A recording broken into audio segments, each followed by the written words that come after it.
Hoje a gente vai falar sobre Mobile Exploitation. A gente vai falar mais especificamente sobre o bypass do Anti-Root Detection, né?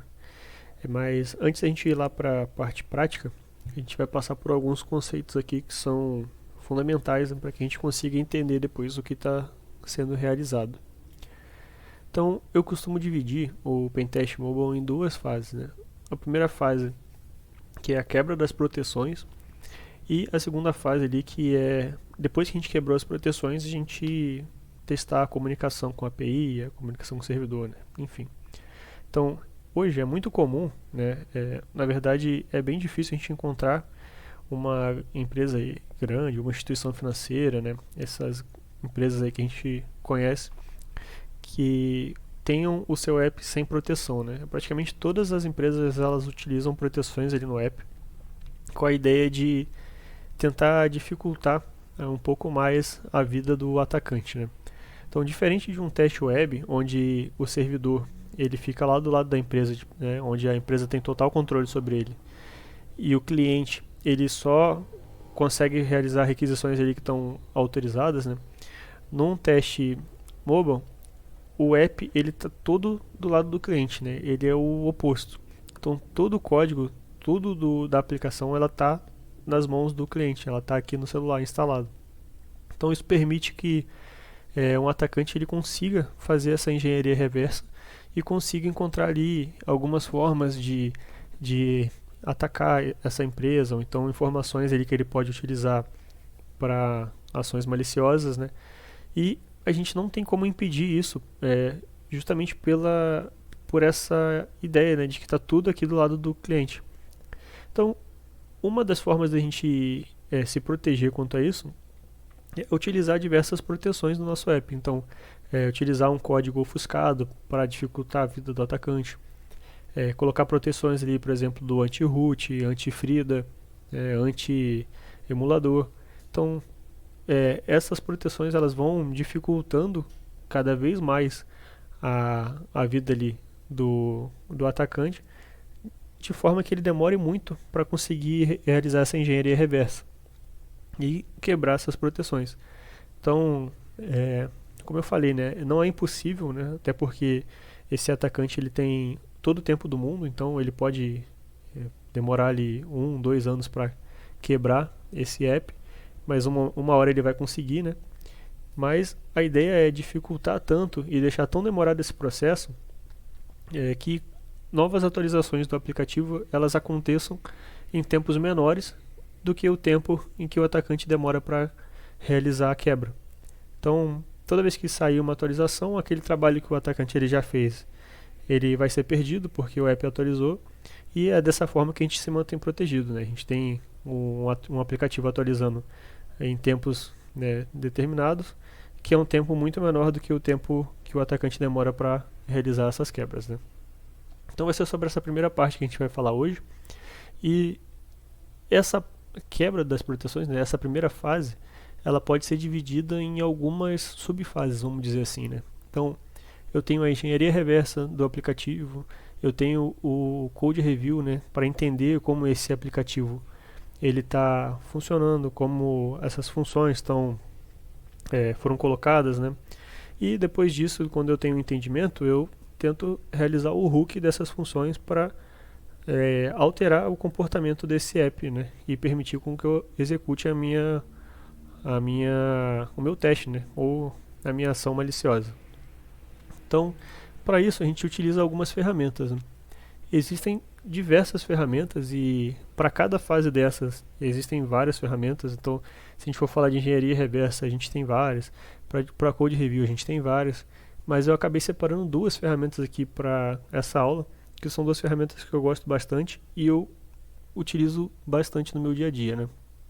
E são as duas ferramentas ali que que já são suficientes para a gente executar as tarefas aqui do teste que a gente vai fazer daqui a pouco.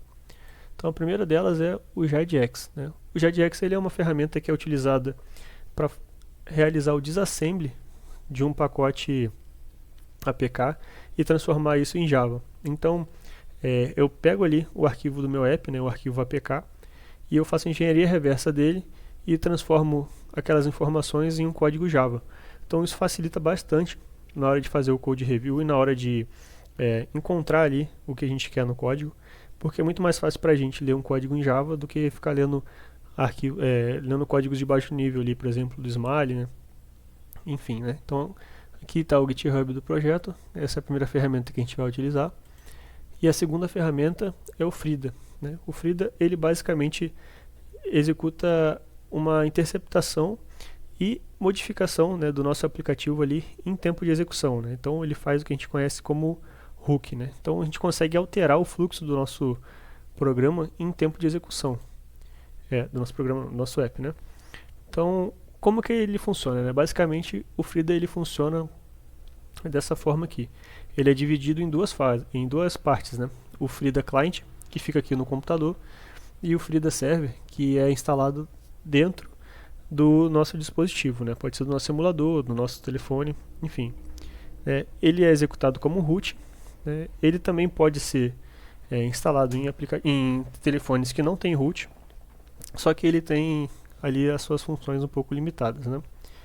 Então a gente vai criar um código em JavaScript, que é o código que vai estar executando as nossas tarefas, né, o que a gente tem a intenção de fazer, e a gente vai passar esse código para o cliente do Frida. Então ele vai se comunicar aqui com o servidor e vai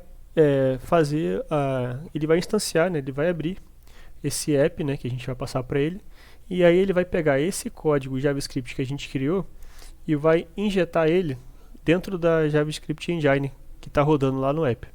Então dessa forma, esse aplicativo ele vai executar também o código que a gente está passando aqui. E a gente consegue daí com isso fazer várias coisas, né? A gente consegue colocar código para executar ali da maneira que a gente quer. A gente pode alterar as funções, né, desse app, que é a nossa intenção, né, de alterar essas funções que estão fazendo essas verificações, né, e estão impedindo que a gente execute determinada ação, né. Então isso aqui já é o suficiente para a gente conseguir fazer o nosso teste. Então beleza, agora que a gente já viu isso aqui, a gente pode ir lá para a prática. Então eu separei aqui um aplicativo que é o Rootbeer.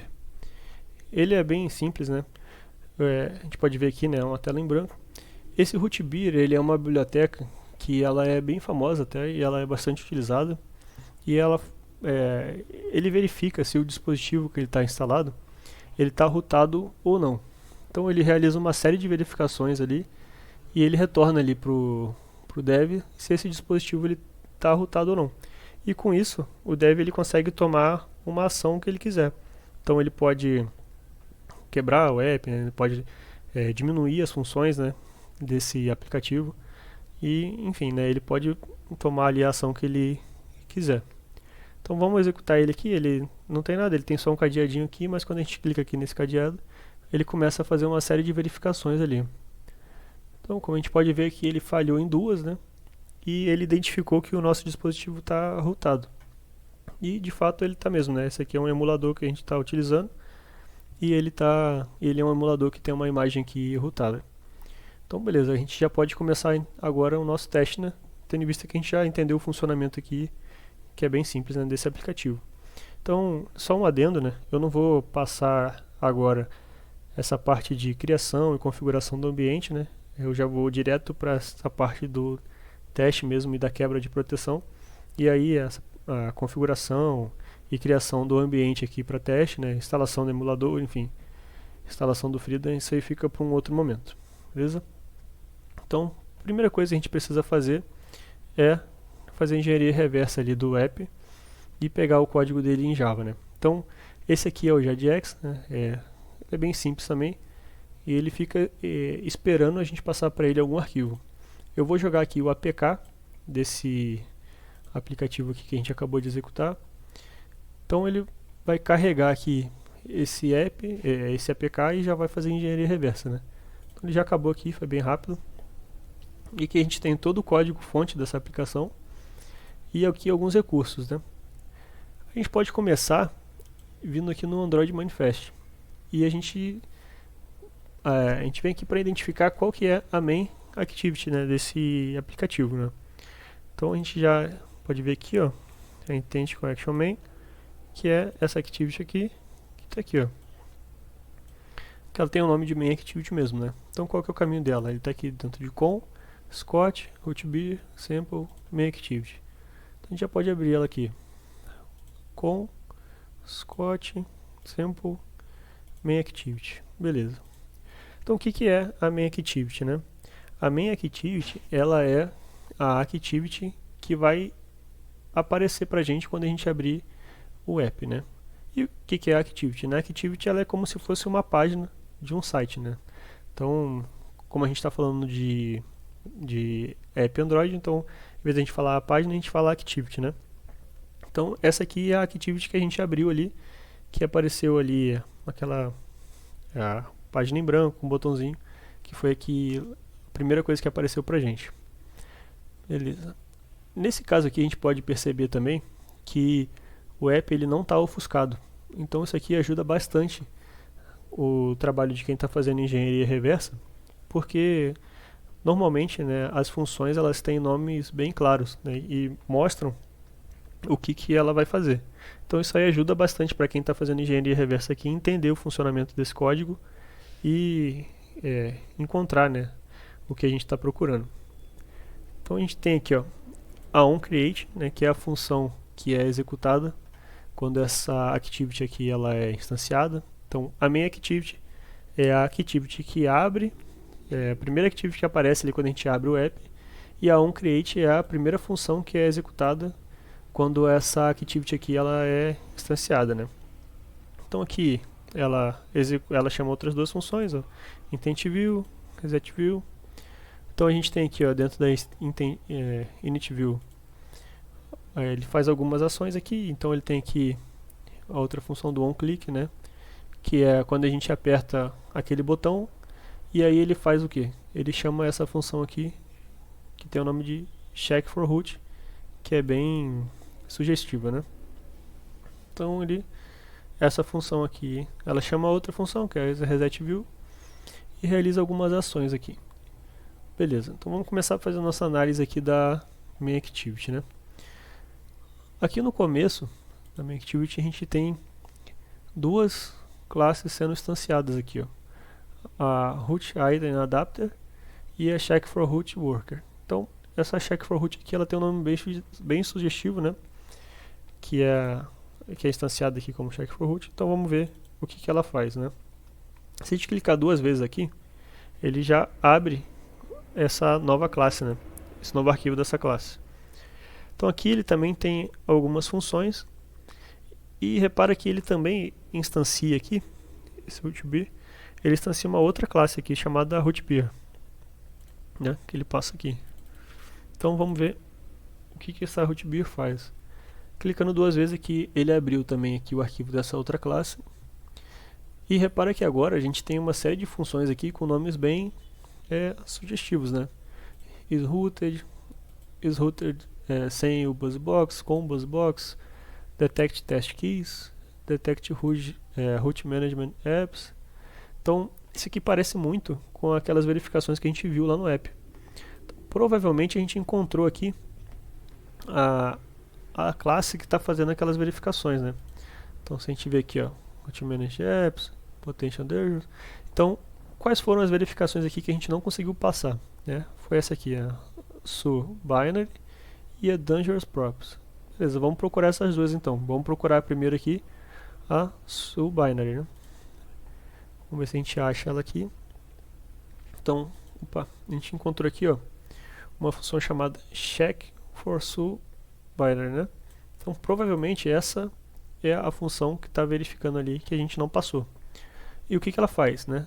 Ela é uma função do tipo boolean e ela retorna o resultado dessa check4binary. Então, como ela é uma função do tipo boolean, ela vai retornar verdadeiro ou falso, né? E ela retorna o valor dessa outra função aqui, vamos ver. Ela está bem aqui embaixo, ó. Essa também é uma função do tipo boolean, ou seja, ela retorna ou verdadeiro ou falso, né? Ou true ou false. E o que ela faz, ó? Ela recebe uma string, que é o que a gente está vendo aqui, né? Ele está passando. E aí ele cria uma variável de nome Z com valor falso. Então ele passa aqui para dentro de um loop e ele procura aqui, ele é o getPaths, ele procura por paths que tenham o nome dessa string que a gente passou, né? Se esse arquivo existir, né, o arquivo com esse nome aqui existir, ele vai gerar um log aqui dizendo que o binário foi detectado e vai trocar o valor ali dessa variável para true e vai retornar ela, né? Se não, ele vai retornar o valor original, que é false. Ou seja, né, o que está acontecendo aqui no nosso caso? Como a gente não está passando nessa verificação aqui, então provavelmente ele está identificando que esse binário existe e está retornando true. O que a gente precisa fazer então? A gente precisa fazer essa função retornar false independente do que ela vier aqui, né? Então vamos pegar ela aqui em cima, né? Essa aqui é a função que a gente não está passando, né? Então vamos fazer ela retornar false, né, como a gente viu ali, independente do valor que ela está passando aqui. Então vamos começar a criar o nosso código, né? Aqui é o padrão, né, do arquivo JavaScript ali que a gente vai criar para o Frida, né? Então ele sempre começa aqui, né, com java.perform e a gente cria uma função, né, uma function. Dentro dessa função aqui é que a gente vai escrever o nosso código.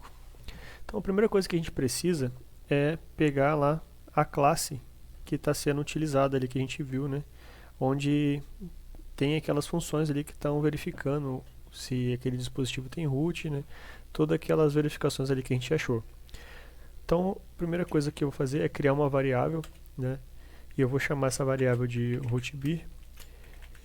Eu tenho o costume de sempre que eu vou criar uma variável, que eu vou criar uma função aqui dentro do código do Frida, utilizar o mesmo nome da função lá ou da classe original, né? Então para mim isso aqui acaba me ajudando a entender o que essa variável faz, né?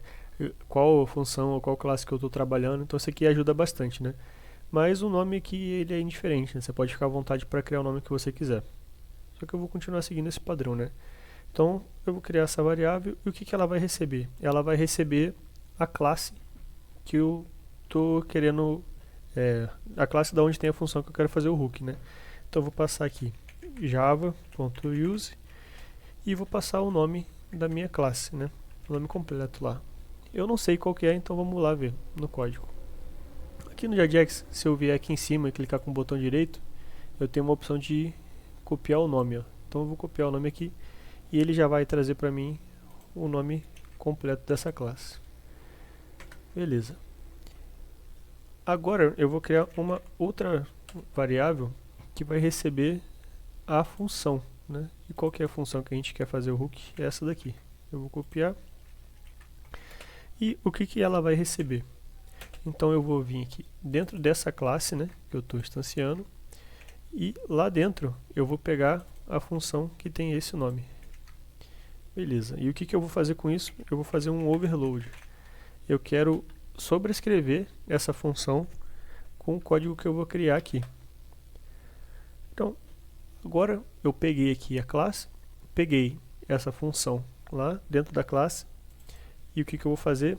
Eu vou implementar a minha própria função, né? Então eu vou botar implementation e vou passar uma função que eu vou criar aqui, né?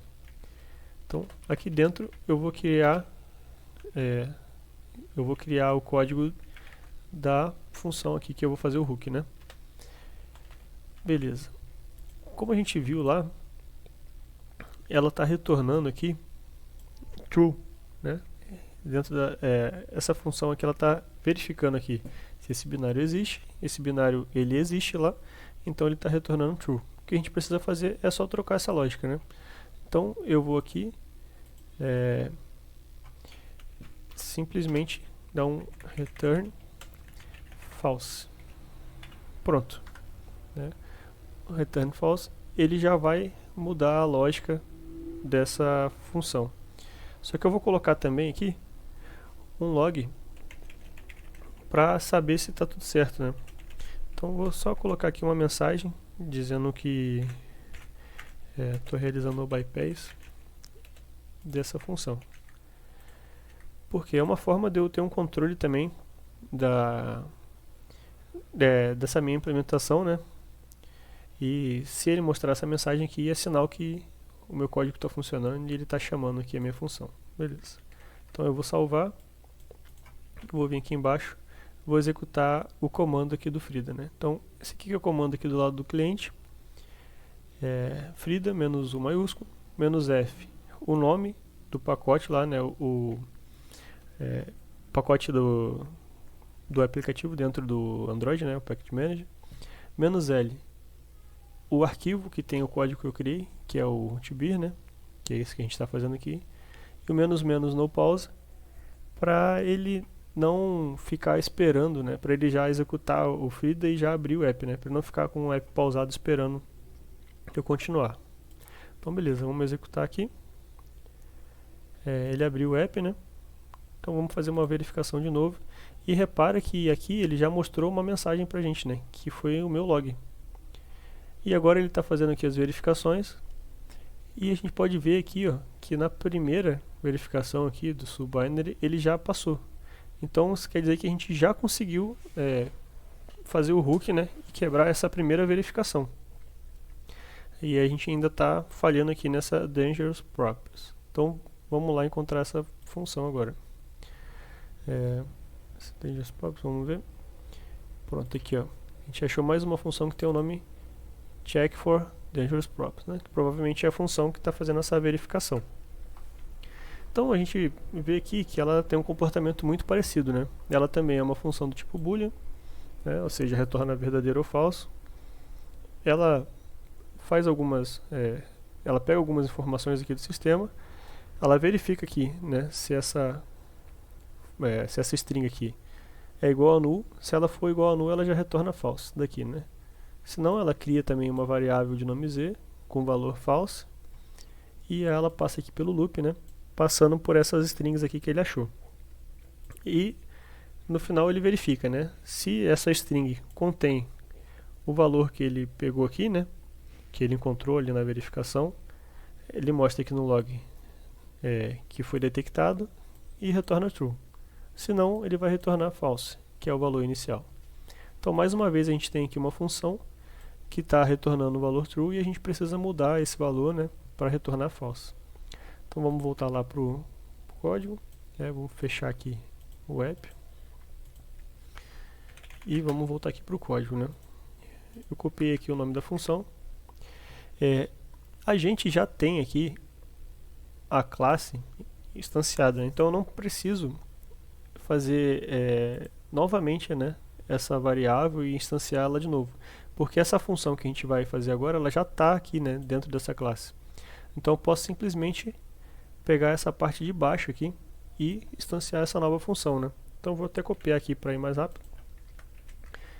A ideia é a mesma, eu só vou trocar o nome aqui da variável, né, que agora é check for dangerous properties, e eu vou passar o que para ela, né? Então eu vou passar lá dentro de rootbir, dessa vez a função check for dangerous properties, beleza? E vou fazer o overload dela. E o que eu vou passar para ela agora? Eu vou criar aqui a minha função, né? Eu vou implementar a minha função. Então de novo eu vou copiar aqui para ir mais rápido. Agora eu vou pegar a variável que eu criei aqui, né, que estava recebendo o valor dessa função, e vou fazer a implementação dela. Da mesma forma, ela vai estar retornando false, e eu vou colocar um log aqui, só que dessa vez trocando o nome da função. Perfeito. Vou salvar. Então vamos novamente executar aqui. Abrir o app, vamos ver o app aberto, vamos fazer a verificação de novo. Agora repara que ele já mostrou pra gente duas mensagens aqui, né? Então isso significa que as duas funções aqui que a gente criou, elas foram chamadas, né? Porque ele mostrou o log das duas. E agora a gente vê aqui no app que em todas as verificações a gente recebeu aqui o verdinho. E no final a gente tem aqui a mensagem de que o aparelho não está rootado, né? Então dessa forma a gente conseguiu quebrar, né, essas verificações e dar o bypass nessa proteção aqui do anti-root. Então, para finalizar, vamos fazer um breve resumo do que a gente viu aqui. Primeiro a gente pegou o app ali que verificava a proteção e a gente viu ali que ele estava funcionando, né? Ele estava identificando que esse aparelho é routado. Então a gente fez a engenharia reversa dele, procurou as funções ali, procurou o local do aplicativo onde essas proteções se encontravam. A gente fez aqui o hook dessas funções utilizando o Frida, né? E a partir de agora a gente tem um app que está rodando aqui no dispositivo e que não está mais detectando que esse é um dispositivo routado, né? Então dessa forma a gente conseguiu quebrar essas proteções utilizando o Frida para isso.